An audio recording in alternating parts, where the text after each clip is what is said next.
حضرت ابو ہریرہ رضی اللہ تعالیٰ عنہ فرماتے ہیں کہ حضور نبی کریم رؤوف الرحیم صلی اللہ علیہ وسلم نے فرمایا، جب میت کو یا تم میں سے کسی ایک کو مرنے کے بعد قبر میں داخل کیا جاتا ہے تو اس کے پاس سیاہ رنگ کے نیل گوں آنکھوں والے دو فرشتے آتے ہیں، ایک کا نام منکر اور دوسرے کا نام نکیر ہے۔ وہ دونوں اس میت سے پوچھتے ہیں تو اس عظیم ہستی رسول مکرم صلی اللہ علیہ وسلم کے بارے میں دنیا میں کیا کہتا تھا؟ وہ شخص وہی بات کہتا ہے جو دنیا میں کہا کرتا تھا کہ وہ اللہ تعالیٰ کے بندے اور رسول ہیں۔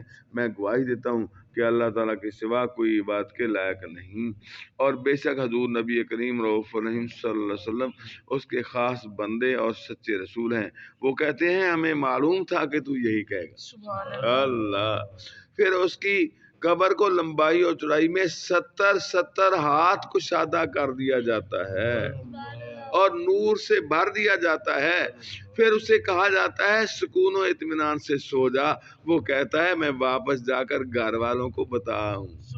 وہ کہتے ہیں نہیں نئی نویلی دلہن کی طرح سو جا، جسے گھر والوں میں سے جو اسے محبوب ترین ہوتا ہے وہی اٹھاتا ہے، یہاں تک کہ اللہ تعالیٰ روز محشر اسے اس کی خوابگاہ سے اسی حال میں اٹھائے گا، اور اگر وہ شخص منافق ہو تو ان سوالات کے جواب میں کہے گا میں نے ایسے ہی کہا جیسا میں نے لوگوں کو کہتے ہوئے سنا، میں نہیں جانتا وہ صحیح تھا یا غلط۔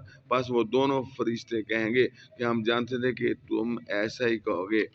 بس زمین سے کہا جائے گا کہ اس پر مل جا، بس وہ اس پر اکٹھی ہو جائے گی، یعنی اسے دبائے گی یہاں تک کہ اس کی پسلیاں ایک دوسرے میں داخل ہو جائیں گی۔